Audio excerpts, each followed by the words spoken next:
Hello बच्चों, आज हम लोग पढ़ेंगे कक्षा 12 का कार्नेलिया का गीत के प्रश्न उत्तर। कार्नेलिया के गीत कविता याद होगी। ये जयशंकर प्रसाद का जो नाट्य रचना है चंद्रगुप्त, उससे लिया हुआ गीत है।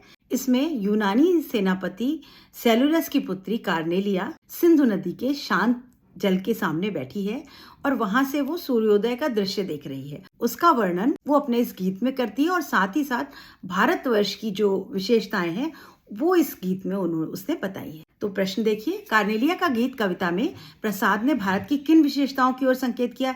ये इंपॉर्टेंट प्रश्न है बच्चों और अक्सर पूछा जाता है और साथ ही साथ आपको इस प्रश्न का उत्तर पॉइंट में देना होगा।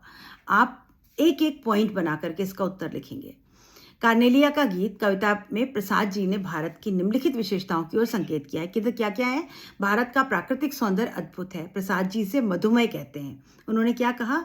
मधुमय, मतलब भरा हुआ, प्रेम, शहद, मिठास भरी हुई है यहाँ के सौंदर्य में, प्राकृतिक सौंदर्य में। भारत की भूमि पर सूर्य की पहली किरणें पड़ती हैं। कवि कह रहा है कि सूरज की पहली किरणें कहाँ पड़ती है? भारत पर पड़ती हैं। इस देश की अनजान व्यक्तियों को भी आश्रय प्राप्त होता है। हमारे देश की विशेषता है कि हम अनजान लोगों को भी हमारे देश में आश्रय यानी सहारा मिल जाता है। भारतवर्ष के लोगों के हृदय में क्या क्या है? दया, करुणा, सहानुभूति, और इससे हमारे दिल भरे पड़े हैं। भारतवर्ष में सभी के सुखों की कामना की जाती है। हम वसुधैव कुटुंबकम में विश्वास रखते हैं। हम केवल अपना भला नहीं करते, सबका भला चाहते हैं। भारतीय संस्कृति महान और गौरवशाली है और यहाँ का प्राकृतिक सौंदर्य अतुलनीय है। तो आप ऐसे पॉइंट बना करके लिखेंगे कि कवि ने यहाँ पर भारतवर्ष की क्या क्या विशेषता बताई। प्रश्न 2, उड़ते खग और बरसाती आंखों के बादल में क्या विशेष अर्थ व्यंजित होता है? मतलब ये जो दो, इनकी क्या अर्थ है यहाँ पर? उड़ते खग, जिस दिशा में जाते हैं वह देश भारत है। उड़ते खग यानी अगर पक्षी उड़ते हुए जिस दिशा में जा रहे हैं तो कवि की कल्पना है, ऐसा नहीं कि कहीं और उड़ के नहीं जाते, लेकिन कवि कल्पना करता है कि अगर आपको उड़ते हुए पक्षी जिस दिशा में जाते दिख रहे हैं यानी वो अपने घर जा रहे हैं तो वो भारत देश ही होगा। क्यों? क्योंकि भारत देश ऐसी जगह है जहाँ कोई भी आता है, अपना हो बाहर का हो, उसको यहाँ सहारा, आश्रय मिलता है। यह पक्षियों तक को आश्रय देता है। इसके विशेष अर्थ यह व्यंजित होता है कि भारत सभी शरणार्थियों के लिए आश्रय स्थली है। तभी तो आज हमारे देश में इतनी जगह के लोग रहते हैं और अपना हक जताते हैं। भारत उन्हें पूरी सहायता, पूरा आश्रय देता है, उनका देखभाल भी करता है। लेकिन हम इतना तो जरूर चाहेंगे कि अगर हमने तुम्हें प्यार दिया तो हमें प्यार दो, प्यार के बदले आतंक तो मत फैलाओ। तो ये हमारी विशेषता है। यहाँ सभी को आश्रय मिल जाता है। यहाँ आकर लोगों को शांति और संतोष का अनुभव मिलता है। केवल आश्रय नहीं मिलता, शांति और संतोष मिलता। अनजान को सहारा देना हमारे देश की विशेषता है। बरसाती आंखों के बादल से क्या कहना है? अभी दूसरा जो पद है, बरसाती आंखों का बादल, कि भारतवर्ष के लोग जो है उनके हृदय में दया, करुणा, सहानुभूति इतनी है कि हमारी जो आंखों से आंसू बरसता है या जो दया है, वो बादलों के से जो पानी बरस रहा है वो हमारे हृदय की करुणा और सरलता है जो बादल से बरसती है। यहाँ के लोग दूसरों के दुखों को देखकर द्रवित होते हैं और उनकी आंखों से आंसू बरसते हैं। जो बादल से पानी गिर रहा है वो बादल का पानी नहीं है, ये हमारे भारतवर्ष के भारतीयों की सहानुभूति, करुणा, दया का भाव है जो हमारी आंख से निकलने लगता है। हम किसी को भी दुखी नहीं देख पाते। किसी को भी देखते हैं तो हमारे आंख से, हम देखना तो छोड़ो, हम तो टीवी और पिक्चर देख करके भी रोने लग जाते। हम इतने किसी के लिए भी सिंपैथेटिक होते हैं। तो ये हमारा गुण है। तीसरा प्रश्न, काव्य सौंदर्य स्पष्ट कीजिए। हेम कुंभले उषा सवेरे, भरती बुलकत सुख मेरे, मदिर ऊँघते रहते जब जगकर रजनी भर तारा। इन काव्य पंक्तियों में प्रकृति की उषाकालीन वातावरण की सजीव झांकी प्रस्तुत की है।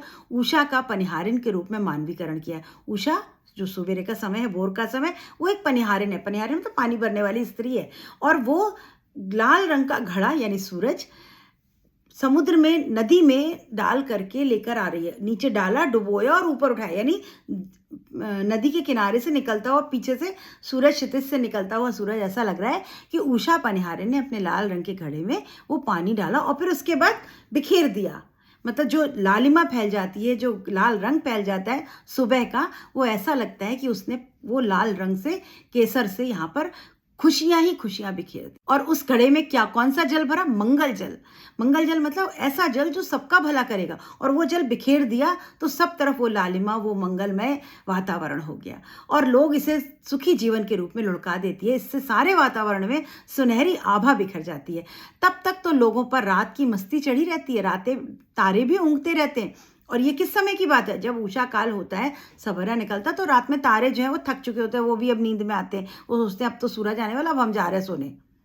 तो जिस समय तारे ऊँघ रहे हैं, तारे मतलब जो पथिक मतलब तारे, वो तारे जो अब तक थक चुके हैं पूरी रात जग जग करके, वो अब ऊँघ रहे हैं, और उस समय उषा जो है वो पानी भरती है और बिखरा देती है। उषा काल सौंदर्य साकार उठा, उषा का मानवीकरण किया गया है, सर्वत्र रूपक अलंकार की चर्चा। और रूपक अलंकार है मतलब कोई किसके जैसा नहीं है। अरुण रंग का घड़ा जो है वो घड़ा सूरज जैसा घड़ा नहीं है, वो घड़ा ही है, वो सूरज घड़ा हो गया। तो रूपक अलंकार जहां पर उपमेय और उपमान का आरोपण होता है। तारे का भी मानवीकरण कर दिया, तारे ओंग रहे हैं, उनको नींद आ रही है। गेयता और संगीतात्मकता का स्पष्ट प्रभाव। और जो गीत है वो कैसा है? गेय गीत है। गेय मतलब जिसे हम गा सकते हैं, लिरिकल। प्रश्न 4, जहां पहुंच अनजान क्षितिज को मिलता एक सहारा, पंक्ति का आशय स्पष्ट करिए। अभी इस पंक्ति का आशय बताना है कि वो ये ऐसा देश है, भारतवर्ष की विशेषता बताएगी कि जहां अनजान व्यक्ति, कहीं से भी आया हुआ कोई व्यक्ति हो, उसको आश्रय मतलब रहने की जगह, सहारा, स्थान मिलता है। यहाँ आकाश में उड़ते पक्षी को भी सहारा मिलता है, वो भी दूर दूर देश से आते हैं और यहाँ रहते हैं। आपने प्रवासी पक्षियों के बारे में भी सुना होगा। और भारतवासी विशाल हृदय वाले हैं, हम लोग बड़े दिल वाले हैं, हम सबको स्वीकार कर लेते, सबको आत्मसात कर लेते हैं। और यहाँ आने पर लोगों को केवल आश्रय ही नहीं मिलता, उनको अपार शांति और संतोष का अनुभव होता है। अनजान लोगों को सहारा देना भारतवर्ष की विशेषता है।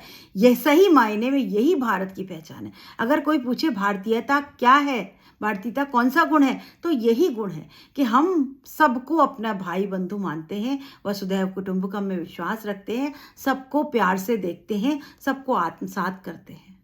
यही हमारी भारतीयता है। और किसी के दुख में भी हम दुखी हो जाते। अभी कोरोना काल में देखा होगा बच्चों कि पाकिस्तान को और चीन को और सबको हमने हेल्प पहुंचाई, तब जबकि जब देखो तब पाकिस्तान हमारी तरफ आतंकी हमले करता रहता है, जब देखो तो चीन जो है वो कुछ बदमाशियां करता रहता है, बॉर्डर्स पे लड़ाई झगड़े करता है। लेकिन जब ज़रूरत पड़ी तो भारत ने आगे बढ़कर लोगों की मदद करी। तो ये हमारी भारतीयता का गुण है। प्रश्न 5, प्रसाद जी शब्दों के सटीक प्रयोग से भाव भक्ति का मार्मिक बनाने में कैसे कुशल हैं? कविता से उदाहरण देकर स्पष्ट किए। अब आपको यहाँ कुछ अच्छे उदाहरण देने जिसमें उन्होंने भावों की अभिव्यक्ति, भावाभिव्यक्ति, बहुत सुंदर भाव स्पष्ट किए हों। तो कौन कौन सी है? आह वेदना मिली विदाई, लौटा लो अपनी ये थाती, मेरी करुणा हा हा खाती। वेदना भाव, बरसाती आंखों के बादल बनते जहां भरे करुणा जल। हमारी आंखें बरसाती बादल बन जाती हैं, बारिश में बरसने वाले बादल। क्यों? क्योंकि हमसे किसी का दुख देखा ही नहीं जाता। तो यहाँ 2-3 उदाहरण आप लिख सकते हैं। प्रश्न 6 देखें। कविता में व्यक्त प्रकृति चित्रों को अपने शब्दों में लिखे। कविता में जो भी प्रकृति चित्रण दिया गया है उसको अपने शब्दों में लिखें। अब आप यहाँ पर पॉइंट बना करके 1 2 3 4 बातें लिखेंगे। जितने अंकों का प्रश्न उतने पॉइंट आप जरूर बनाएंगे। सूर्योदय का समय हो रहा है, सब तरफ कमल खिले हुए हैं, कमल जो है वो सुंदर लग रहे हैं, उन पर पेड़ों की जो सुंदर चोटियां की परछाई लहरा रही है, तो ऐसा लग रहा है वो रोशनी जो पड़ी वो लग रहा है नृत्य कर रही है। सब तरफ हरियाली है, सब तरफ मंगल कुमकुम बिखरा हुआ, मंगल को लाल रंग जो है वो मंगल कुमकुम बिखरा हुआ है। छोटे इंद्रधनुष के पंख फैलाए हुए पक्षी जो है वो उड़कर वापस घर को जा रहे हैं, घोंसलों में जा रहे हैं। उषा काल ऐसा लग रहा है जैसे कोई पनिहारिन है और उसने सूरज जैसे घड़े को ले लिया है, जल भर लिया है, मंगल जल भर लिया है और फिर वो सब तरफ मंगल कुमकुम बिखेर दिया है। रात भर जगने से तारे थक गए हैं, वो ओंग रहे हैं और वो सोने जाना चाहते हैं। तो ये सब आप पॉइंट बना करके यहाँ पर लिखेंगे। तो बच्चों ये थे आपके पाठ्य पुस्तक के प्रश्न। कविता बहुत अच्छी है, बहुत इम्पॉर्टेंट है और बहुत आसान है, तो आप इसके प्रश्न उत्तर कर सकते हैं। अगर आपको कोई भी बात समझ नहीं आई तो आप कमेंट करके बताइए और लाइक शेयर सब्सक्राइब करिए। मिलते हैं अगले वीडियो में अगले पाठ के साथ। Good bye.